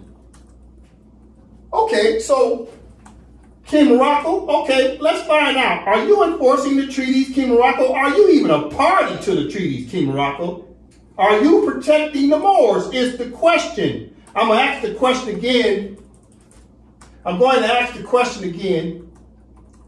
What is the Kingdom of Morocco doing to protect the Moors? Seeing the word Moor is mentioned in all those treaties. Treaty of Peace and Friendship, 1786. Treaty of Peace and Friendship, 1836. The Madrid Convention, 1880. And the Act of Algeciras, 1906. What is the King of Morocco doing to enforce the treaties to provide protections for the Moors? Or are they doing nothing whatsoever? Are they even enforcing the treaties? Now listen, Article 34, let's read it again. Article 34, secession of states in cases of separation of parts of a state. Okay, so if there's a succession, that means automatically they succeeded from what? Another original state. So first came the original state, then second comes a succession state. Two different legal personalities. Mm-hmm. So if the King of Morocco a succession state, meaning they broke away, or they saying they absorbed the Empire of Morocco and they're the continuous state that's still enforcing what?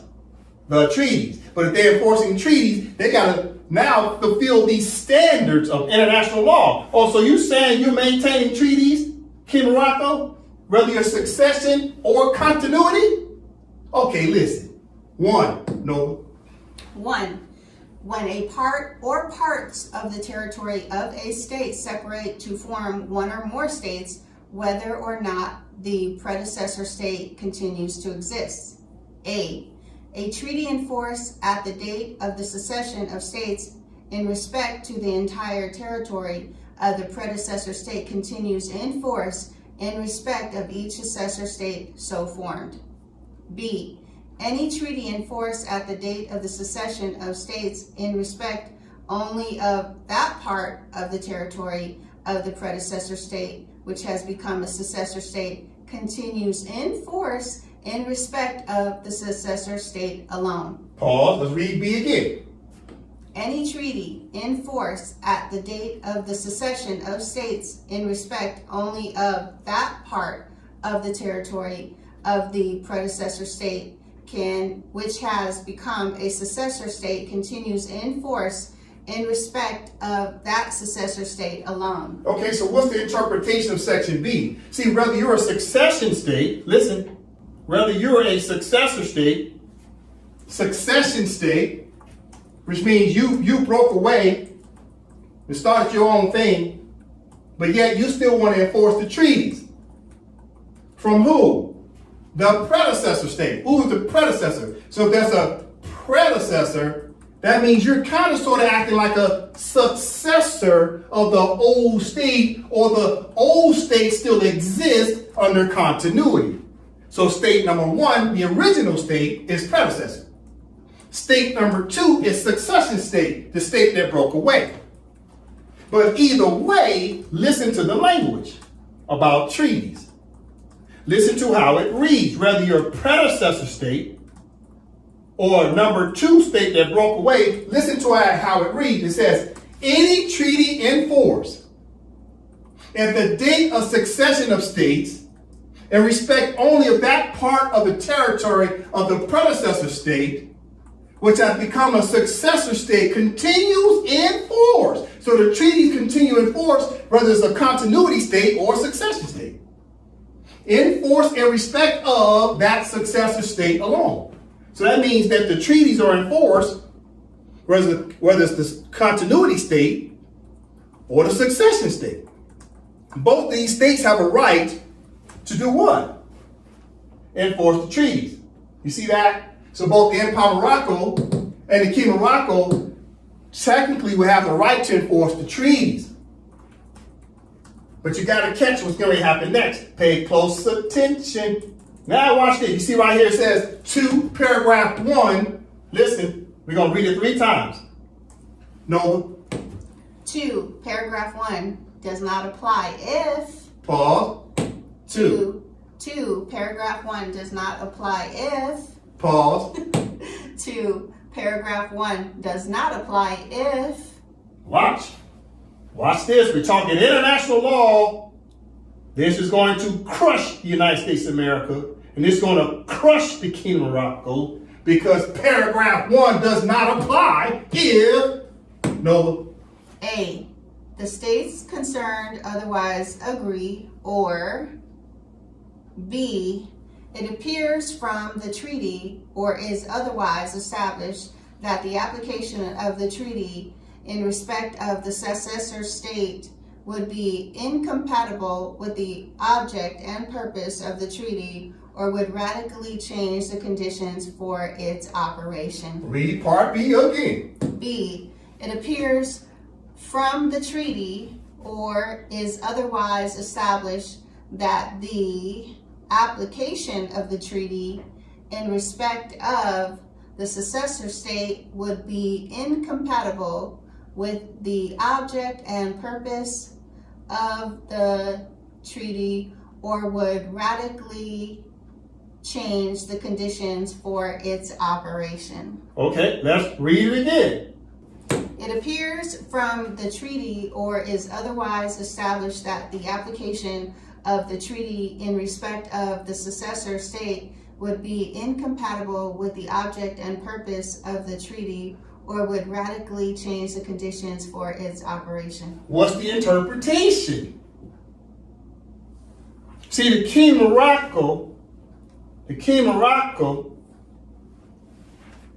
if they're claiming that they absorb the treaty rights of the treaties, then guess what? They can't enforce the treaties if they're trying to radically change the purpose and intent of the treaties. They can't claim that they're overseeing the treaties if it changes the object and purpose of the treaty. What was the object and purpose of the treaties? It was to protect the Moors. It was to make sure that there was a Moorish government. It was to make sure there was a consular court on behalf of the Moors. The treaty set forth an obligation and a responsibility for the Empire of Morocco, or quote unquote the Moroccan government, to allow Moors to repatriate back to become Moroccans again. So in all 4 of these treaties, let's click through them again. Treaty of Peace and Friendship, 1786. All right. Treaty of Peace and Friendship, 1786. Treaty of Peace and Friendship, 1836. Let's go to the top. 1836. Treaty of 1880. Right. Treaty of Madrid, 1880. All this was about the Moors and the Empire of Morocco's constitution and the Treaty of the what? Act out of Serres. The Act out of Serres. The Act out of Serres of 1906. All this was about the Moors. So if the King of Morocco is not looking out for the Moors, that means they've done what? Going back to the 1978 convention. What happened?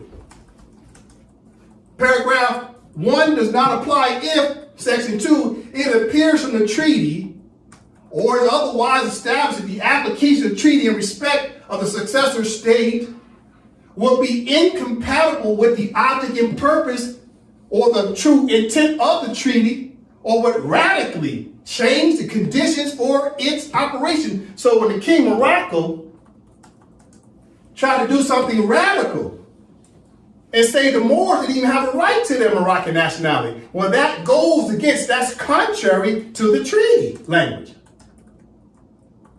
That's contrary, right? Because now that means what? Everything the King of Morocco and the United States of America did was in violation, right? Because everything they did to try to strike the Moors' rights was incompatible with the object and purpose of the intent of the treaties.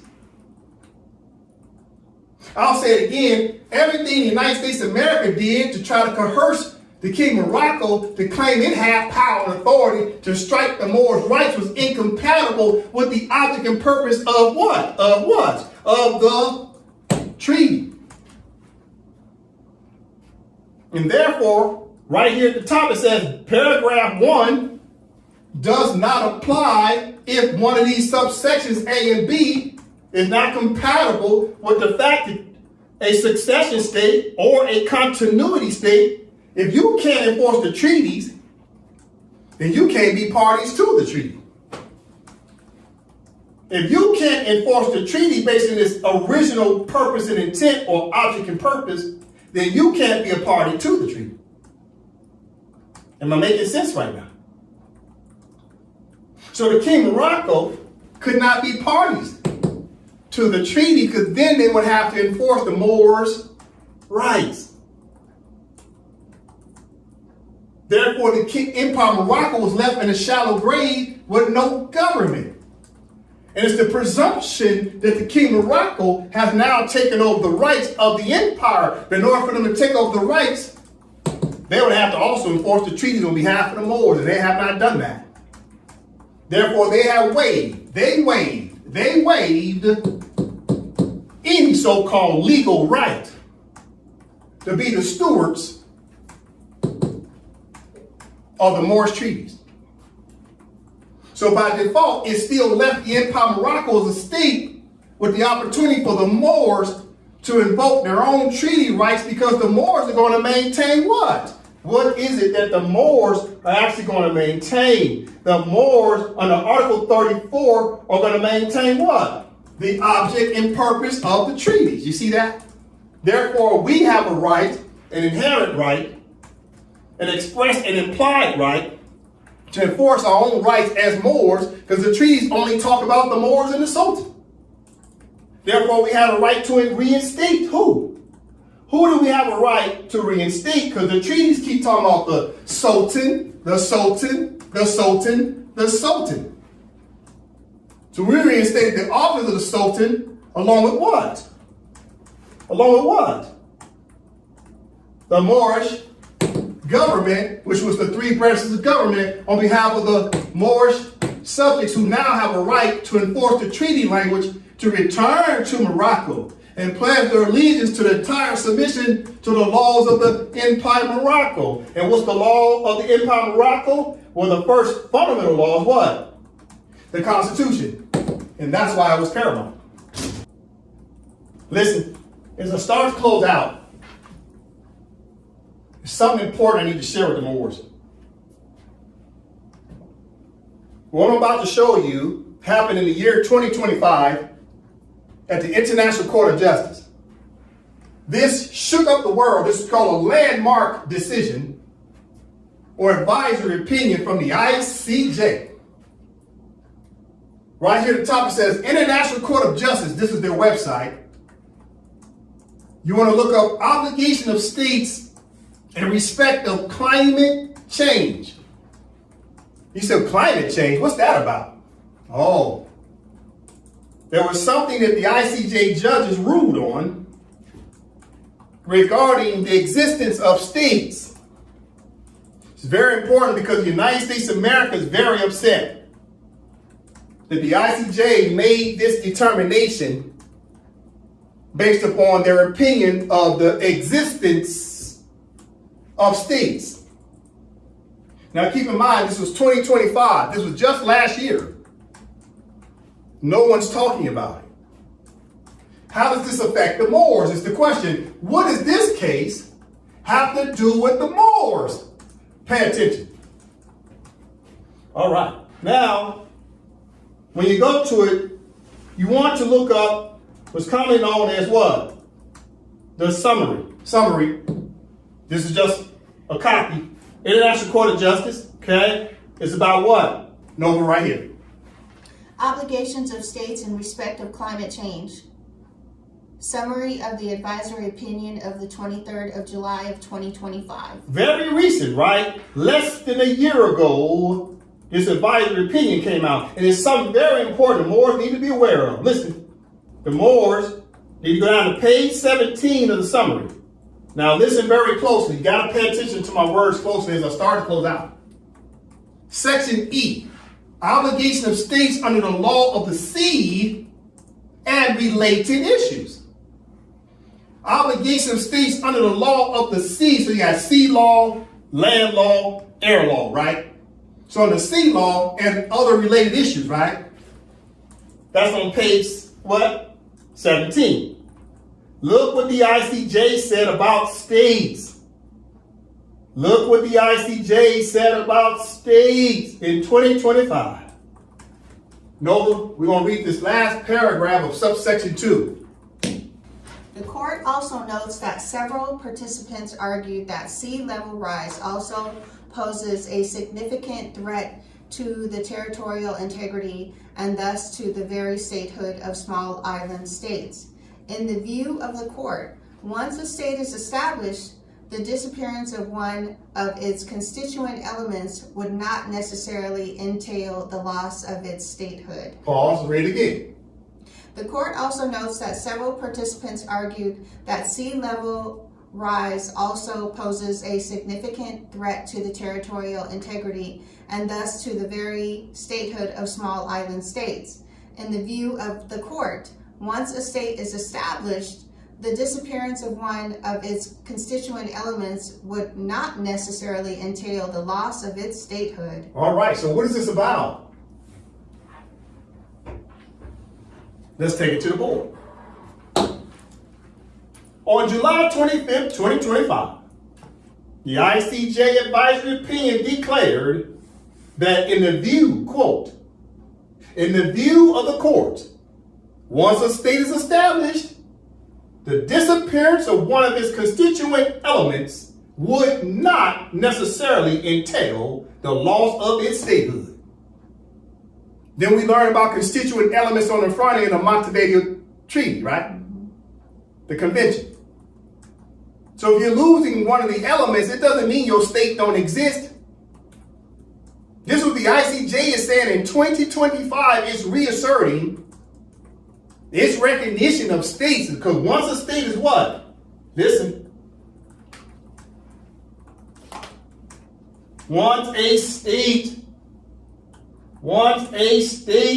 is established.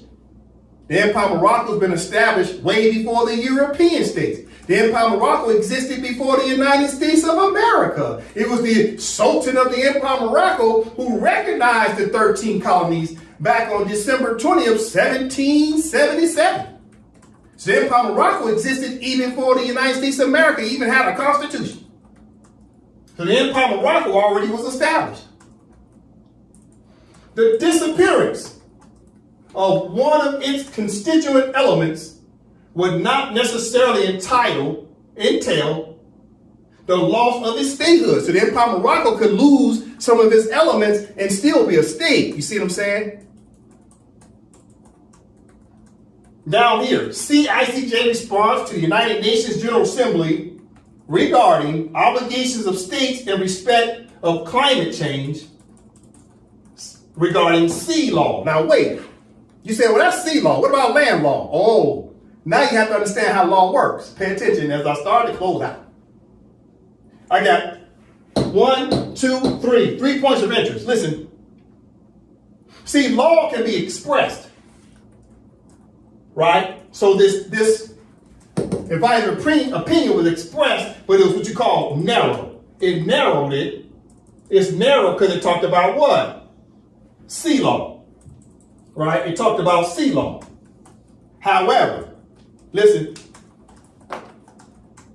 However, this case also implied general language about land law. What was the general language? That a state can exist no matter what. Even though this case is about the fact that some of the islands are being swallowed up by the sea, the reality is it could not be a state if it wasn't territory, i.e. land. In the first place, the island is land, it's territory. So when the I.C.J. ruled that a state can exist nonetheless, even without elements of the Montevideo Treaty. And it's 4 requirements. So it says should require. It doesn't say shall require. It says should require 4 elements. Which is what? Population, territory, government, and ability to enter into relations with other states. So in 2025, the I.C.J. is already being a party pooper against the United States of America, because the United States of America wants to pretend like the Empire of Morocco don't exist no more. But the I.C.J. just reaffirmed the fact the state has a right to exist, even if something did what? Listen, even if something did what? Disappear. See this word right here? If a territory or an element disappears, if a part of the element, such as the Kingdom of Morocco, if the Kingdom of Morocco broke off from the empire, that doesn't mean the empire disappeared. If the government of the empire disappeared, that means the state still has a right to exist. If the Kingdom of Morocco detached itself from the empire still has a right to exist. So anybody claiming something of the empire disappeared, or that the empire itself what? Disappeared. Then the I.C.J. turned around and said, well, that would not necessarily entail the loss of its statehood. Oh, this is major. This is critical. This is vital. This crushes the United States of America. This crushes the Kingdom of Morocco. Because they know the I.C.J. is not going to rule in their favor. Just say the Empire of Morocco don't exist no more. You see? Yeah.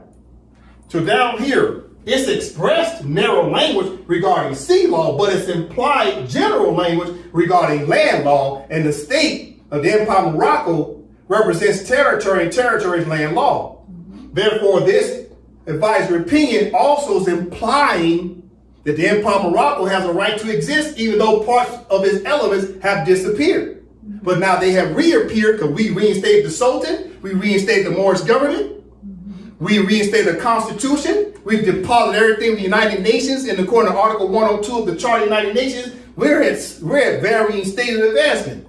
We're self-governing. We're trying to have an effective government, you see? So down here, number 3, as I close out. Number 3, you must know what? A submerged or emerged state. Listen. Do you know the difference between a submerged or emerged state? See, part of the islands are starting to what? Be submerged. But the Empire of Morocco was also what? Submerged, so it had to emerge. And even though it's emerging, it still had a right to do what? Be a state. You see? So we continue to move forward in class 186. You have to understand that the International Court of Justice has already said a state has a right to exist no matter what. A state cannot be extinct. What's missing from the state? Well, it would be better if they had a government that would speak on its behalf. And the United States of America, through its threat, duress, and coercion, tried to get Muhammad V to be silent. That way, if there's no government of the Empire of Morocco, then the Empire of Morocco state will go into a shallow grave. Therefore, the United States of America would not have to adhere to the Moorish treaties. If they don't have to adhere to the Moorish treaties, then they would not have to pay their taxes to the Empire of Morocco, the Sultan, and the Moorish government. Also, the United States of America wants to say that they are the sovereign of this territory because they know all this time they have been tenants in common in this territory, this region. Remember now, the United States of America will never tell you that they're not settlers. They know they're settlers. Okay, well, who was here before you? The Moorish Empire. All these limestone Capitol buildings all throughout North America all belong to the Moors. It's Moorish infrastructure. It's not European infrastructure. The Moors built all these megalithic stone buildings everywhere you look. The Moors put in these hydraulic water systems. The Moors built all this stuff. The Europeans came in as settlers and started to do what? Make claims to it. And they know they owe taxes to the Empire of Morocco according to the Act of Algeciras and its 123 articles. And the only way to keep the United States of America in its capitalist society from paying their taxes, i.e. their tariffs, i.e. their what? Money, because they love money, paying their Benjamin Franklins. To the Empire of Morocco, they had to do what? Gut the government. You see, it's a conspiracy to take out the government. Aren't they doing that to Iran as we're speaking in the month of March 2026? Aren't they trying to stop Iran's government? In the year 2026, didn't they try to take out Venezuela's government? In 2026, it's all about attacking someone's government, gutting their government, making their government disappear, or they replace the government with lackeys and loyalists of the United States. It's all about attacking your government. And this is why the Empire of Morocco experienced a coup d'etat as well, because the United States wanted to change the government of the empire so they could have lackeys and muppets. They wanted a Kermit the Frog sitting there as sultan. And we said, no, you're impeached, sir. Get the hell on. And replace the sultan with Kendon Bay. We don't want no Kermit the Frogs. There will be no muppets of the Empire of Morocco. I'm talking to you, United States. I'm talking to you, King Morocco. There will be no Muppets. There will be no Kermit the Frogs of the Empire of Morocco. You will not run our government. It's bad enough you did something to try to undermine it, to get rid of it for 68 years, from 1956 to 2024. So I'm talking to anyone, whether they're a colonist or obstructionist. We will not have no Kermit the Frog sitting there sultan. We will have a de jure more that means well for the empire that's not working for the United States. And the whole world's pissed off at the United States because they think they can do regime change whenever they want. That's coming to an end in the Empire of Morocco. We have a de jure sultan that looks out for Moroccans that will not look out for the capitalists of the United States. That must be understood. The Empire of Morocco shall exist, it's always existed, and now we have what? An effective government. I am with that. Islam. Islam.